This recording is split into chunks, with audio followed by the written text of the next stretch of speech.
ஹalleluya. நன்றி ஆண்டவரே. இந்த மாலை வேளையிலே இந்த சமூகத்திலே ஒன்றுக்குள் வரும்படியாய் செய்தபடி நான் நன்றி சொல்கிறேன். இந்த ஆராதனை துவக்கம் முதல் முடிவு பெரிய கர்த்தாவே, உடைய பரிசுத்த கரம் கூட பலத்த காரியங்கள் செய்யுங்க. இந்த ஆராதனையில கலந்து கொள்கின்ற ஒவ்வொரு பிள்ளைகளையும் நீங்க ஆசீர்வதிங்க. அவங்க எதிர்பார்க்கின்ற எல்லா காரியங்களையும் வெற்றி கொடுங்க. உம்முடைய நாமம் உயர்த்தப்படட்டும். எல்லா துதி கன மகிமை உமக்கு ஒருவருக்கு. இயேசுவின் நாமத்தில் பிதாவே, ஆமென்.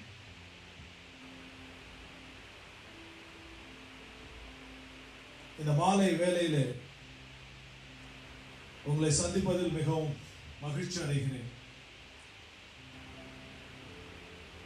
எங்களோடு கூட Facebook வாயிலாக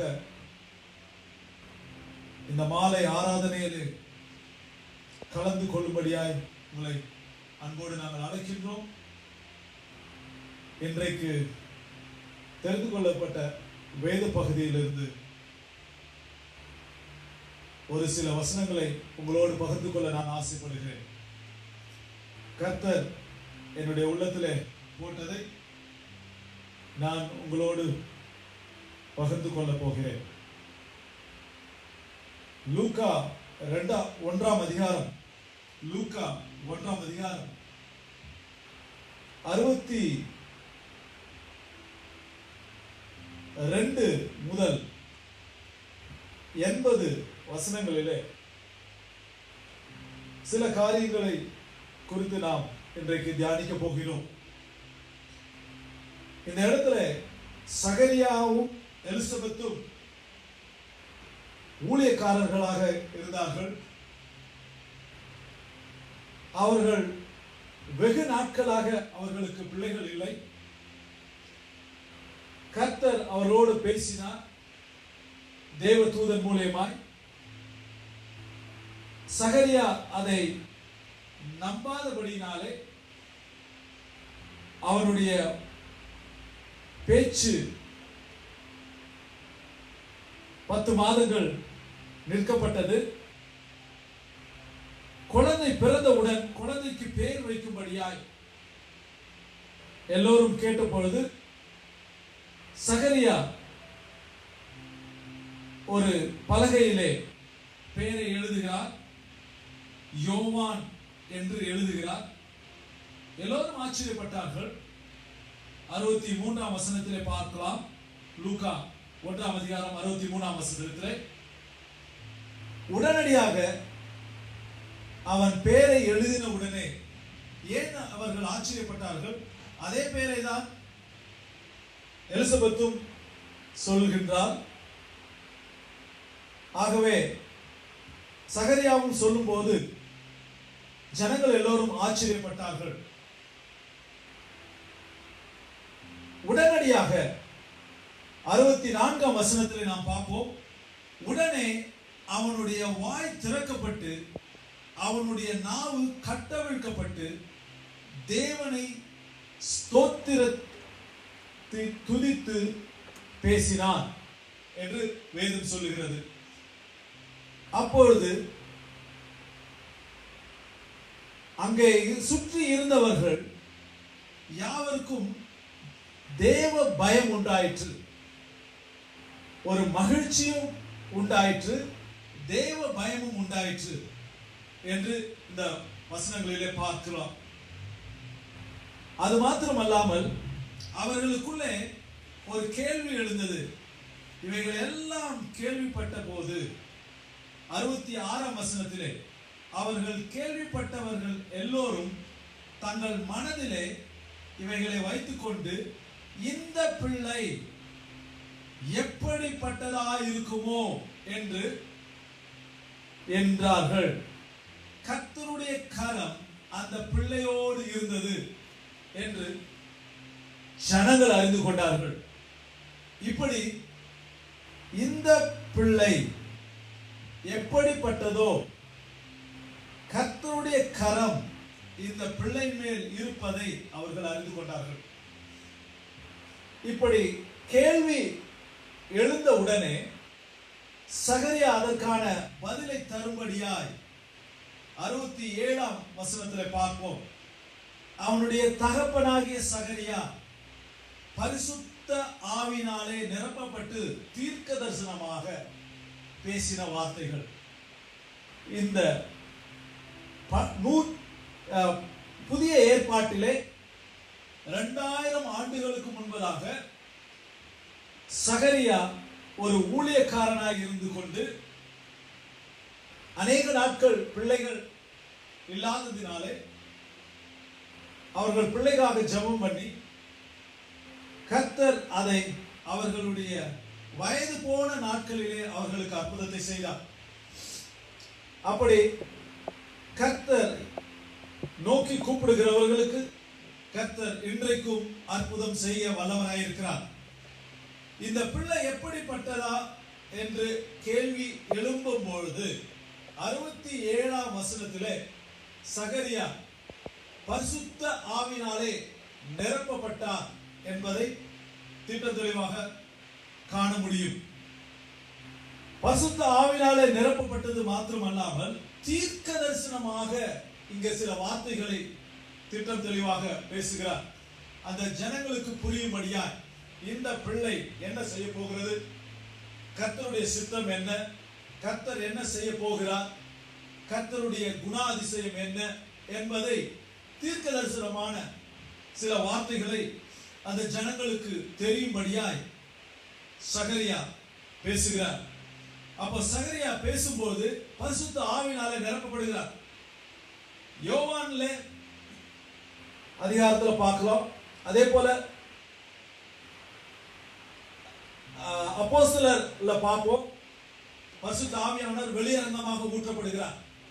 இந்த இடத்துல முதல்ல மரியாக்கு ஊற்றப்படுகிறது, அதற்கு பிறகு எலிசபெத், அதற்கு பிறகு சகரியா பரிசுத்த ஆவினாலே நிரப்பப்படுகிறார். நிரப்பப்பட்டு அவர் சொல்கின்ற வார்த்தையை பாருங்கள். இஸ்ரவேலின் தேவனாகிய கர்த்தருக்கு ஸ்தோத்திரம் உண்டாவதாக. அவர் தம்முடைய பிதாக்களுக்கு வாக்குத்தத்தம் பண்ணின இரக்கத்தை செய்வதற்கும், வாக்குத்தத்தம், பிதாக்களுக்கு வாக்குத்தத்தம், ஆபிரகாமுக்கு வாக்கு கொடுத்த அந்த வாக்குத்தத்தத்தை நிறைவேற்றும்படியாய் இந்த யோவான் ஸ்நானகன் பிறந்து யோவான் ஸ்நானகன் மூலியமாய் வழியை ஆயத்தம் பண்ணும்படியாய், இயேசு கிறிஸ்து பிறப்பதற்கு வழியை ஆயத்தம் பண்ணும்படியாய் அவர் தீர்க்க தரிசனமாக சொல்லுகிறார். இந்த இடத்துல பார்ப்போம், பிதாக்களுக்கு வாக்குத்தத்தம் பண்ணின இரக்கத்தை செய்வதற்கு, பிதாக்களுக்கு வாக்குத்தத்தம் பண்ணின இரக்கத்தை செய்வது, கர்த்தர் இரக்கம் உள்ளவர் என்பதை அந்த வசனத்தில் பார்க்க முடியும். இரண்டாவது, வாக்குத்தத்தம் பண்ணினதை நிறைவேற்றுகிறவர் நம் கர்த்தர் என்பதை பார்க்க முடியும். ஆதியாகமத்திலே ஆபிரகாமுக்கு வாக்குத்தத்தம் பண்ணினதை இந்த இடத்துல அவர் நிறைவேற்றுகிறார். புதிய ஏற்பாட்டிலே அதை தான் இதை சொல்கிறார், கர்த்தர் இரக்கத்தை செய்வதற்கும். அப்போ இரக்கம் உள்ளவர் என்பதை கர்த்தர் சொல்லுகிறார் தீர்க்கதரிசி மூலமாக.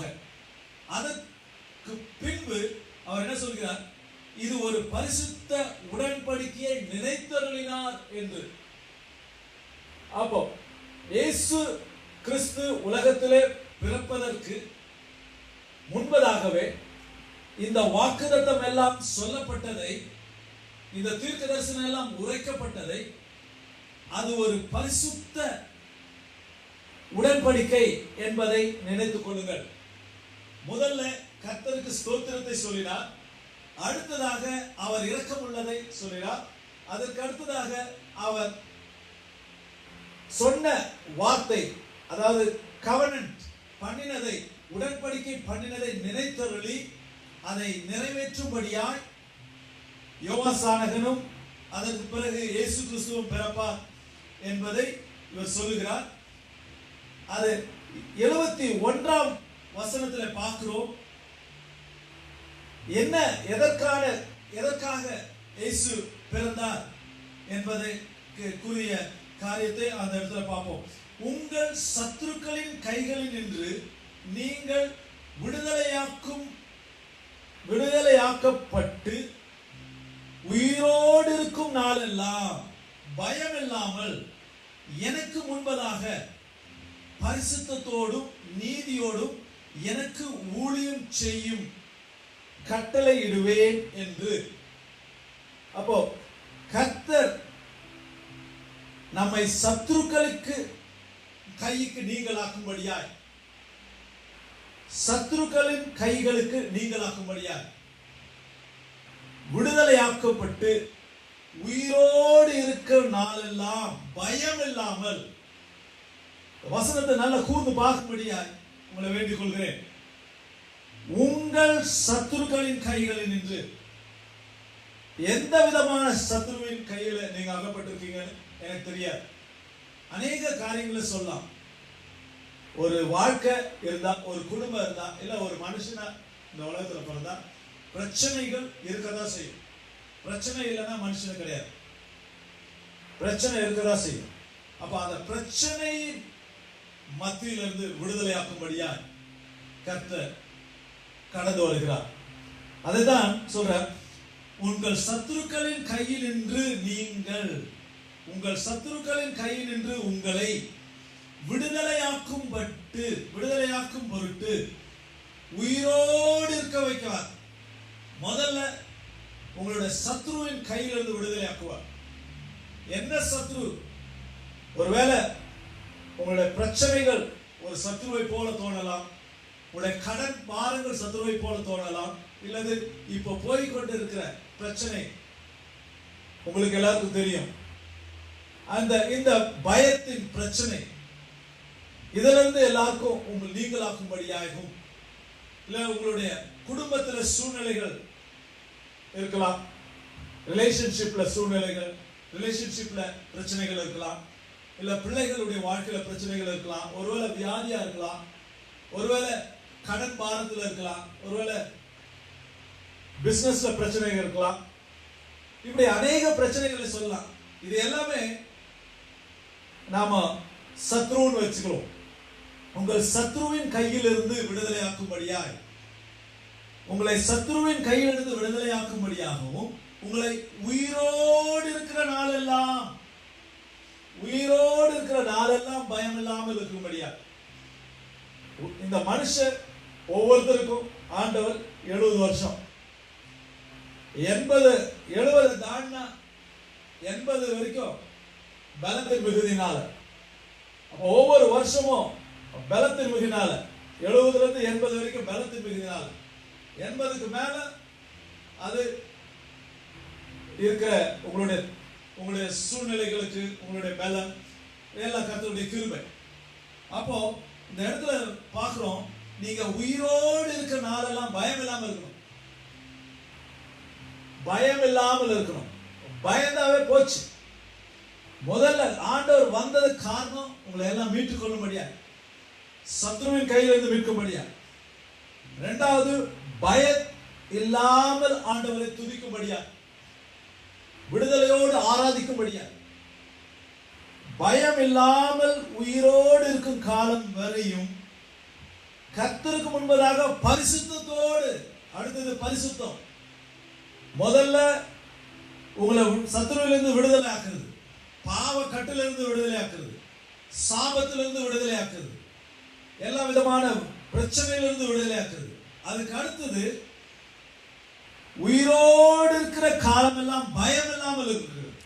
பயப்படக்கூடாது. கர்த்தர் பயமுள்ள ஆவியை தரல. கர்த்தர் பயமுள்ள ஆவியை யாருக்கும் தரல. பயத்தை கொண்டு வருகிறது பிசாசு. பிசாசுக்கு எதிர்த்து நெல்லுங்கள் வேதம் சொல்லுகிறது. பிசாசுக்கு எதிர்த்து நெல்லுங்கள், கர்த்தருக்கு கீழ்ப்படியுங்கள் என்று வேதம் சொல்லுகிறது. அப்ப கர்த்தருக்கு கீழ்ப்படியும் போது கர்த்தருக்கு பயப்படலாம். பிசாசுக்கு எதிர்த்து நிற்கணும். எல்லா பயங்களுக்கு எதிர்த்து நில்லுங்க. கர்த்தர் இன்றைக்கே இப்பொழுதே எல்லா பயங்களுக்கு கர்த்தர் உங்களை விடுதலை ஆக்குகிறார். பயங்களிலிருந்து, எல்லா விதமான பயங்கள், மனுஷ பயம், என்ன நாளைக்கு என்ன ஏற்பட போதோ, என்ன ஃபியூச்சருக்குரிய பயம், எல்லாத்திலிருந்து கர்த்தர் விடுதலை ஆக்குகிறார். இப்பொழுதே உங்களை விடுதலை ஆக்குகிறார். அடுத்து இந்த வசனத்தை படியாய், பயம் இல்லாதவர்களாய், வேதத்தின்படி நாளெல்லாம், உயிரோடு இருக்கிற காலம் எல்லாம் பயப்படக்கூடாது. மரணத்துக்கு பயப்படக்கூடாது. எல்லா விதமான கடன் பிரச்சனைகளுக்கு பயப்படக்கூடாது. கர்த்தர் பலன் கொடுப்பார். அளவுக்கு மிஞ்சி கடன் வாங்காது. கரெக்டா ஆண்டவர் கொடுக்கிற வருமானத்துக்கு ஏற்ற செலவு செய்யும். ஆண்டவர் கொடுக்கிற அந்த வருமானத்துல ஒரு பகுதி 10% எடுத்து வைங்க. கர்த்தர் சந்திப்பார். அதை மாத்திரம் உத்தமமும் உண்மையுமா செய்யும் போது உடைய களஞ்சியங்கள்லாம் நிரம்பும் என்று வேதம் சொல்லுகிறது. எல்லாம் ஆதியாகமத்திலிருந்து பார்த்தோம்னா எல்லா அதிகாரத்திலையும் கர்த்தரை ஆசீர்வதிக்கிறவர், கர்த்தருக்கு உண்மையா இருக்கிறவங்களை கர்த்தர் ஆசீர்வதிக்கிறார். ஆபிரகாம் தனக்கு வந்த எல்லா வருமானத்திலையும் 10% ஆண்டவருக்காக செஞ்சார். So financially நீங்க பிளஸ், நீங்க ஆசீர்வாதமா இருக்க விரும்புற போது இத 10% உத்தமமா செய்யுங்க. எந்த சபையில இருக்கிறீங்களோ அந்த சபையில நிலைச்சு நில்லுங்க. அந்த சபையினுடைய அங்கத்தினரா இருந்து அந்த சபைக்கு உண்மையா 10% கொடுங்க. அதிகமாக கொடுக்கலாம், 20% கொடுக்கலாம், 50% கொடுக்கலாம், 100% கூட கொடுக்கலாம். கர்த்தர் எப்படி உங்களுக்கு வழி நடத்துறாரோ அதன்படி செய்யுங்க. அப்படி செய்யும் போது கர்த்தர் உங்களை ஆசீர்வதிப்பார். பஞ்ச காலத்திலே விதை விதைத்தார் ஈசாக்கு. 100% ஆண்டவர் அற்புதம் செய்தார். பயம் இல்லாமல் இன்னைக்கு அநேகருக்கு பயம் தான் இருக்குது. எப்படி நான் என் பிள்ளைகளை கரை சேர்த்து போறேன், எப்படி நான் இந்த பிள்ளைகளுக்கு சாப்பாடு கொண்டு வர போறேன். வேலை இல்லை, அநேகருக்கு வேலை இல்லை, அநேகருடைய பிசினஸ் லாஸ், எங்கேயும் வெளியே போக முடியல. அநேக குடும்பங்கள் இதனால கடன் பாரம், இந்த பக்கம் கடன், அந்த பக்கம் கடன், எல்லாம் கடன் வாங்கிட்டு அவனுக்கு எப்படி கடன் கொடுக்குறது, இவனுக்கு எப்படி கடன் கொடுக்குறது, இப்படி அநேக பிரச்சனைகளை போய் கொண்டிருக்காங்க. வேதம் சொல்லுகிறது, உயிரோடு இருக்கிற காலம் எல்லாம் பயம் இல்லாமல் இருக்கும்படியாய். இப்படிப்பட்ட பயத்தை கர்த்தர் இன்னைக்கு எடுத்து போகிறார். முதல்ல கர்த்தர்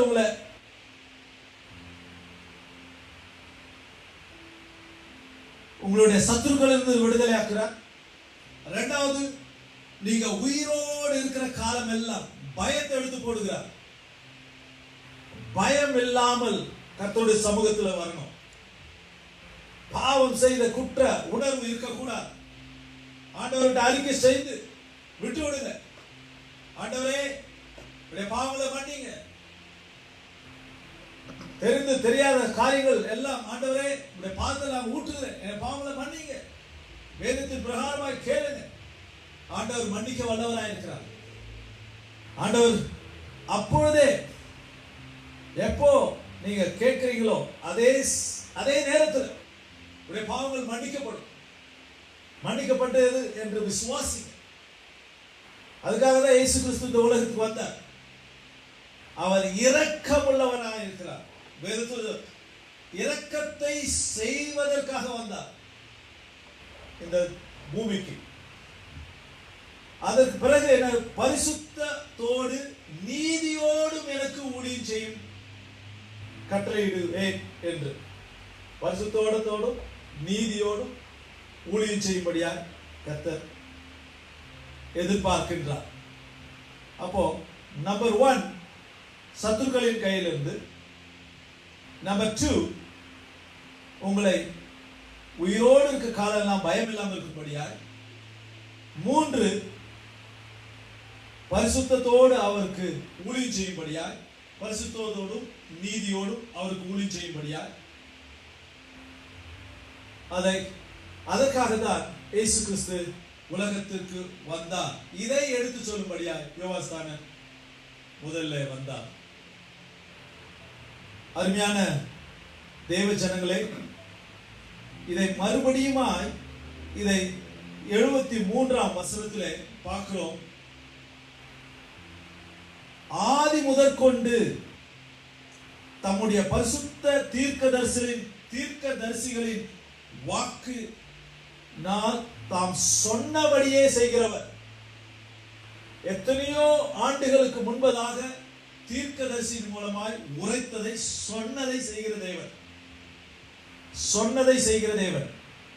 நாம மனுஷர்கள் சொல்லுவோம், செய்ய முடியாது. நம்முடைய சூழ்நிலைகளால் சூழ்நிலை நல்லா இருக்கும் போது நாம செய்வோம். சூழ்நிலைகள் மாறும்போது நாம சுயமா செல்ஃபிஷ் ஆயிடுறது. நமக்கு என்ன செய்ய சித்தமா இருக்கோ அதை செஞ்சிடும். அது மனுஷன். ஆனா கர்த்தர் வாக்கு மாறாதவர், வாக்கை நிறைவேற்றுகிறவர். அவர் வாக்கை நம்புங்க, உங்களுடைய வாழ்க்கையில கர்த்தர் நிறைவேற்றுவார். அதனால்தான் மறுபடியும் சொல்றாரு, தம்முடைய ஜனத்தை சந்தித்து 74 ஜனத்தை சந்தித்து மீட்டுக்கொண்டு தம்முடைய சத்துருக்களில் நின்று தம்மை பகைக்கிற யாவர் கைகளில் நின்றும் நம்மை ரட்சிக்கும்படியாய் மறுபடியுமாய் அழுத்தம் திருத்தமாய் சத்துருக்களின் கை நின்றும் நம்மளை சந்திப்பார். அவர் சந்திப்பார். மரியாதை சந்தித்தார். ஆபிரகாமையும் சாராவையும் சந்தித்தார். அநேகம் இடத்துல நாம பார்க்கிறோம், ஆண்டவர் போய் சந்திக்கிறார் முகமுகமாய். யாக்கோபை சந்தித்தார், யோசேப்பை சந்தித்தார், இப்படி அநேகரை சந்தித்தார். கர்த்தர் உங்களையும் சந்திப்பார். ஆண்டவரே, நாமே பார்க்க வேண்டும், உம்மோடு பேச வேண்டும், உம்மோடு நான் பழக வேண்டும். ஆண்டவருக்கு சொல்லுங்க, ஆண்டவருக்கு சொல்லுங்க. ஆண்டவரே, எப்படி ஆண்டவரை பார்க்க முடியும்? ஆண்டவருடைய வேத வசனங்களின் மூலமா ஆண்டவரை பார்க்க முடியும். ஆண்டவர் உங்களுக்கு சொப்பனத்தின் மூலமா பேசுவார், தேவனுடைய மனுஷன் மூலமா பேசுவார், பிள்ளைகள் மூலமா பேசுவார், கணவன் மூலமா பேசுவார், மனைவி மூலமா பேசுவார். கர்த்தர் அவர் வாக்கு மாறாதவர், வாக்கை நிறைவேற்றுகிறவர். ஆதி முதற்கொண்டு தம்முடைய பரிசுத்த தீர்க்கதரிசிகளின் வாக்கினால் தாம் சொன்னபடியே நிறைவேற்றுவார். என்ன சொன்னாரு? சந்திப்பார், சத்துருக்களின் கையில் இருந்து விடுதலை செய்வார், பயமில்லாமல் அவருக்கு முன்பதாக நீதியாயும் பரிசுத்தமாயும் நடக்க செய்வார், உங்களை பகைக்கிறவர்கள் கைகளிலிருந்து விடுதலை செய்வார். யாரெல்லாம் உங்களை பகைக்கிறாங்க? யாரு? ஒருவேளை நண்பர்களா இருக்கலாம், ஒருவேளை குடும்ப உறவினர்களா இருக்கலாம். சூழ்நிலைகள் காரணத்தினால பகை உண்டாக ரொம்ப சகஜமா போச்சு இன்னைக்கு குடும்பங்களில். பகை, சின்ன பிரச்சனை பெருசாயிடும். ஒண்ணுமே இருக்காது, அண்ணன் தம்பிங்க நல்லா இருப்பாங்க, திடீர்னு சொத்து பிரச்சனை, பகை, பண பிரச்சனை, பகை. எல்லாத்துக்கும் காரணம் சொத்தும் பணமும் தான். ஆண்டவருக்கு அதெல்லாம் ஒண்ணுமே கிடையாது, சின்ன காரியம். ஆண்டவர் எல்லாவற்றிலிருந்து உங்களை விடுதலை ஆகும்படியாக இந்த உலகத்துக்கு வந்தார். அதுதான் திட்டம் தெளிவாய் சகரியா பரிசுத்த ஆவியினாலே நிரம்பி இதை சொல்றார். இன்றைக்கு இந்த வசனத்தை கேட்டுக்கொண்டிருக்கிற அருமையான தேவ பிள்ளைகளே, உங்களையும் என்னையும் மீட்ட அதே கர்த்தர் உங்களுடைய சூழ்நிலைகளிலிருந்து மீட்க வல்லவராய் இருக்கிறார். உங்களை மீட்க வல்லவராய் இருக்கிறார்.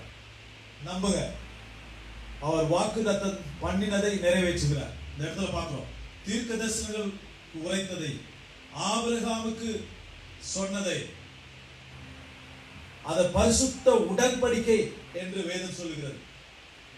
அதை நிறைவேற்றுகிறார். தீர்க்கதரிசி இவன் சகரியா தீர்க்க தரிசனமாய் பரிசுத்த ஆவினாலே நிரம்பி தீர்க்க தரிசனமாய் சொல்லுகிற வார்த்தைகள் இது. ஆகவே எதற்கும் பயப்படாதீங்க. இப்போ இருக்கிற இந்த சூழ்நிலைகள் கொஞ்ச நாளைக்கு தான். இது எப்படி வந்ததோ அப்படியே மறைந்து போகும். ஒரு பெரிய பிரைட் ஃபியூச்சரை கர்த்தர் உண்டாக்க வல்லவராக இருக்கிறார். உலகமே இதற்கு எதிர்த்து நிற்கிறது. வேதம் சொல்லுகிறது, எல்லா முழங்கால்களும் முடங்கும், எல்லா நாவுகளும் அறிக்கையிடும் என்று வேதம் சொல்லுகிறது. அவ்விதமாக நீங்க குடும்பத்தோடு ஆண்டவரை நோக்கி கூப்பிடுங்க. ஆண்டவரே, எங்களுக்கு இப்படிப்பட்ட பயங்கள்லாம் இருக்குது. வேதம் சொல்லுது, பயம் இல்லாமல் உயிரோடு இருக்கும் காலம் எல்லாம் பயம் இல்லாமல் இருக்க வேண்டும் என்று வேதம் சொல்லுகிறது. இந்த பயம் எங்களை விட்டு நீங்கும்படியா செய்யுங்க. ஐயோ, பக்கத்து வீட்டுக்காரங்க அப்படி ஆயிட்டாங்க, 10 வீட்டுக்கு தாண்டில இருக்கிறவங்க அப்படி இருக்கிறாங்க, எங்க தெருவில் எப்படி ஆயிடுச்சு, எங்க குடும்பத்துல எப்படி ஆயிடுச்சு, எங்க அண்ணனுக்கு இப்படி ஆயிடுச்சு, எங்க தம்பிக்கு இப்படி ஆயிடுச்சு, எங்க ரிலேட்டிவ்க்கு இப்படி ஆயிடுச்சு, இப்படியெல்லாம் கேட்டுக்கொண்டு பயத்துல நடுங்கி கொண்டு இருக்கிறோம். எங்களுடைய ஃபியூச்சர் என்ன ஆகும் தெரியல. அப்படி சூழ்நிலை வேதம் திட்டவட்டமாக சொல்லுது, பயம் இல்லாமல் உயிரோடு இருக்கும் காலம் எல்லாம் பயம் இல்லாமல் இருக்கும்படியா. என்ன சூழ்நிலையில் நீ கடந்து போக எனக்கு தெரியாது. எனக்கு இருந்தது பயம். சபைக்கு போவேன், ஏதோ ஒரு மூலையில உட்காந்து ஜாம் பண்ணிட்டு ஓடிடுவேன். 4 பேருக்கு முன்பதாக நின்று பேச தெரியாது. ஆனால் கர்த்தர் அந்த பயங்களை எல்லாம் எடுத்துக்கோ. பரிசுத்த ஆவியானவர் வரும்போது பலன் அடையுதுன்னு வேதம் சொல்லுது. அப்படியா கர்த்தர் என்னை பலப்படுத்தி கொஞ்சம் கொஞ்சமாய் எல்லாவற்றையும் கர்த்தர் கற்று தந்து இன்றைக்கு உங்கள் முன்பதாக நிற்க வைத்திருக்கிறார். ஆகவே வேதத்துல சொல்லுகிறது 77ஆம் வசனத்துல, நமது தேவனுடைய உருக்கமான இரக்கத்தினாலே அவருடைய ஜனத்துக்கு பாவ மன்னிப்பாகிய ரட்சிப்பை தெரியப்படுத்தவும்.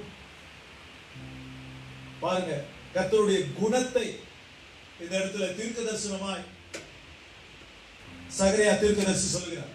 முதல்ல பார்த்தோம் இரக்கம் உள்ளவர். இந்த இடத்துல பார்க்கிறோம் உருக்கமான இரக்கத்தினாலே அவருடைய ஜனத்தை பாவத்திலிருந்து விடுதலையாக்க முடியும். இன்றைக்கு ஏன்னா ஆண்டவர் பரிசுத்தமானவர், அவர் பரிசுத்த தேவன், துதிகளுக்கு மத்தியில வாசம் செய்கிற தேவன். அவரை பார்க்கணும்னா பரிசுத்தமா இருக்கும். பரிசுத்தம் இல்லாமல் தேவனுடைய ராஜ்யத்தில் பிரவேசிப்பது கூடாத காரியம் வேதம் சொல்லுது. ஆகவே எப்படி நீங்க பரிசுத்தமாக்கப்படுவீர்கள்? கர்த்தரை ஏற்றுக்கொண்டு பாவ மன்னிப்பை பெற்றுக்கொண்டு, ஆண்டவரே என்னை மன்னிங்க, ஆண்டவரே என் பாவங்கள் எல்லாம் மன்னிங்க. அவருடைய பரிசுத்த ரத்தம் கழுவி உங்களை சுத்திகரிக்கும். உங்களை பரிசுத்த ரத்தம் கழுவி சுத்திகரிக்கும். நம்ம 3 வேளை சாப்பிடுறோம் ஒரு நாளைக்கு. சிலர் 4 வேளை சாப்பிடுறாங்க, சிலர் 5 வேளை சாப்பிடுறாங்க, சிலர் 1 வேளை சாப்பிடுறது கஷ்டமா இருக்கு. இப்படி சாப்பிடுறோம், சாப்பிட்டு பலப்படுத்துறோம். அதே மாதிரிதான் வேத வசனத்தை சாப்பிடணும், வேத வசனத்தை சாப்பிடணும், வேத வசனத்தை ருசிக்கணும், வேத வசனத்தை வாசிக்கணும். அப்ப இந்த வசனம் தான் நம்மளை கழுவும். இந்த வசனம் தான் நம்மளை கண்ணாடி போல காமிக்கும். இந்த வசனத்தை படிக்கும்போது எவ்வளவுக்கு எவ்வளவு நம்மளுடைய நாம் இந்த வசனங்களை படிக்கிறோமோ அந்த அளவுக்கு இது நம்மை தலையிலிருந்து பாதம் வரை கழுவி நம்மை சுத்திகரித்து ஒரு நல்ல மனுஷனாய் கர்த்தர் முன்பதாக நிறுத்தும். ஆகவே பாவ மன்னிப்பாகிய ரட்சிப்பை தெரியப்படுத்தும் அவருக்கு முன்பதாக நடந்து போவார் என்று சொல்லுங்க. அது மாத்திரம் இல்லாம சிலர் அடுத்த வசனம் 78 பார்ப்போம். அந்தகாரத்திலும் மரண இருளில் உட்கார்ந்து இருக்கிறவர்களுக்கு வெளிச்சத்தை தரும். பாருங்க, வேத வசனம் எவ்வளவு அழகா இருக்கு. என்ன அந்தகாரத்தில் இருக்கிறீங்க தெரியாது, என்ன விதமான சூழ்நிலைகளை நீங்க கடந்து போகிறீங்க எனக்கு தெரியாது. இந்த வசனத்தை நான் உங்களுக்கு முன்பதாக வைக்கிறேன். இந்த வசனத்தை எல்லாம் பிடிச்சு கொள்ளுங்க. எல்லா விதமான பயத்திலிருந்தும், எல்லா அந்தகார பயத்திலிருந்தும், எல்லா இருளிலிருந்தும் உட்கார்கிறவர்களுக்கு வெளிச்சத்தை காண்பிக்கும்படியா இயேசு ஒருவரே விடுதலை செய்ய முடியும். இயேசு ஒருவரே பாவங்களை மன்னிக்க முடியும். இயேசு ஒருவர் இருந்தார்னா உங்க உள்ளத்துல நீங்க ஈஸியா எல்லாரையும் மன்னிச்சிருவீங்க. வேதத்துல சொல்லுறது, அவரை முழு இருதயத்தோடு, முழு ஆத்மாவோடு, முழு பலத்தோடு துதிங்க. அதே போல பிறனை நேசி. இது ரெண்டு செஞ்சாவே எல்லா கட்டளைகளையும் நீங்க கடைபிடிச்சதா வேதம் சொல்லுங்க. ஆகவே அருமையான நண்பர்களே, அருமையான தேவ பிள்ளைகளே, இந்த வேளையில இதை கேட்டுக்கொண்டு இருக்கிறவங்களே, உங்களுக்கு சமாதானத்தின் வழியை காண்பிக்கும்படியாக, சமாதானத்தின் வழி, எல்லா விதமான கன்ஃபியூஷனையும், எல்லா விதமான மன உளைச்சல்களையும் எடுத்து போட்டு சமாதானத்தின் வழியாக, சமாதானத்தின் வழி, அவருடைய வழி சமாதானத்தின் வழி.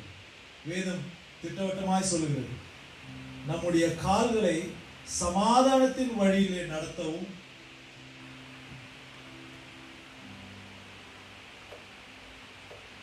அவர் உன்னதத்திலிருந்து தோன்றினார் என்று வேதம் சொல்லுகிறது. ஆகவே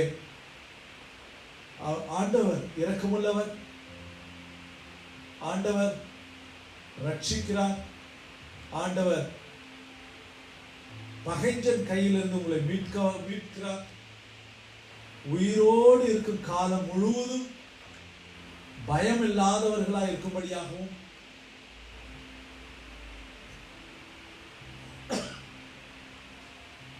அவர் சொன்ன தீர்க்க தரிசனங்களை நிறைவேற்றவும், உங்களை ஆசீர்வதிக்கும்படியாக இன்றைக்கு கடந்து வந்திருக்கிறார். ஆகவே இந்த வசனங்களை எல்லாம் எடுத்துக்கொள்ளுங்க. இந்த வசனங்களை மறுபடியுமாய் 64 முதல், லூக்கா 1ஆம் அதிகாரம் 64 முதல் 80 வசனங்களை தொடர்ந்து படிங்க. நான் சொன்ன காரியங்களை எல்லாம் மனசுல வைத்துக் கொள்ளுங்க. இது நிச்சயமாய் உங்களுடைய வாழ்க்கையில மாற்றத்தை கொண்டு வரும். ஜெபிப்போம். நல்ல பிதாவே, இந்த வேலைக்காக நன்றி செலுத்துகிறோம். உடைய பிள்ளைகள் இந்த வசனத்தை கேட்கும்போது அவர்களுக்கு விடுதலை கட்டளையிடுங்க. சமாதானத்தின் வழியை காண்பிப்பதற்காகவும், இருளில் உள்ளவர்களை, மரண தருவாயில் உள்ளவர்களையும் விடுதலையாக்கும்படியா நீர் இன்றைக்கு கடந்து வந்திருக்கிறேன். உயிரோடு இருக்கும் காலம் முழுவதும் பயமில்லாமல் பரிசுத்தமாய் நீதியாயும் அவருக்கு முன்பதாக ஊழியம் செய்யும் இன்றைக்கு கடந்து வந்திருக்காங்க. ஆண்டவரே, இதை கேட்டுக்கொண்டு இருக்க ஒவ்வொரு பிள்ளைகளுக்கும் பயத்தின் ஆவியை நீக்கி போடுங்க. என்ன விதமான சூழ்நிலைகளை அவங்க கடந்து போய் கொண்டு இருக்காங்க எனக்கு தெரியாது. எல்லா சூழ்நிலையும் பகைஞ்சன் கைக்கும் பழி வாங்குகிறவன் கைக்கும் விடுதலையாக்குங்க. ஆண்டவர், ஒவ்வொருத்தரும் விடுதலையாக்குங்க. எல்லா சத்துருவின் கைகளுக்கும் விடுதலையாக்குங்க. எல்லா சத்துருவின் கைகளும், என்னென்ன சத்துருவோ, குடும்பத்து பிரச்சனை, கடன் பிரச்சனை, வியாதி பிரச்சனை, வேலையில்லா திண்டாட்டம், பண பிரச்சனை, குடும்ப பிள்ளைகளுடைய பிரச்சனை, இப்படி அநேக பிரச்சனைகள், வேலை பிசினஸ்ல இருக்க பிரச்சனை, இயேசுவின் நாமத்தினால இப்பொழுது விடுதலையாகட்டும். பரிசுத்த ஆவியானவர் இறங்கும். சகரியா மேல ஊற்றின அதே பரிசுத்த ஆவியானவரே இப்பொழுது உடைய பிள்ளைகள் மேல ஊற்றுங்க, குடும்பத்து மேல ஊற்றுங்க, கணவன் மனைவி மேல ஊற்றுங்க, குழந்தைகள் மேல ஊற்றுங்க. எல்லா பயங்கள் நீங்க போகட்டும், எல்லா வறுமை நீங்க போகட்டும், நல்ல ஃபியூச்சரை கொடுங்க. ஆண்டவரே, உலகத்தில் இப்போ நடமாடி கொண்டிருக்கிற இந்த சத்துருவை இயேசுவின் நாமத்தில் நாங்கள் கடித்து அப்புறப்படுத்துகிறோம். இந்த வியாதியை, இந்த வைரஸை இயேசுவின் நாமத்தினால் கடித்து அப்புறப்படுத்துகிறோம். ஆண்டவரே, உலக தலைவர்கள் எடுக்கின்ற எல்லா தீர்மானங்களை நிறைவேற்றுங்க.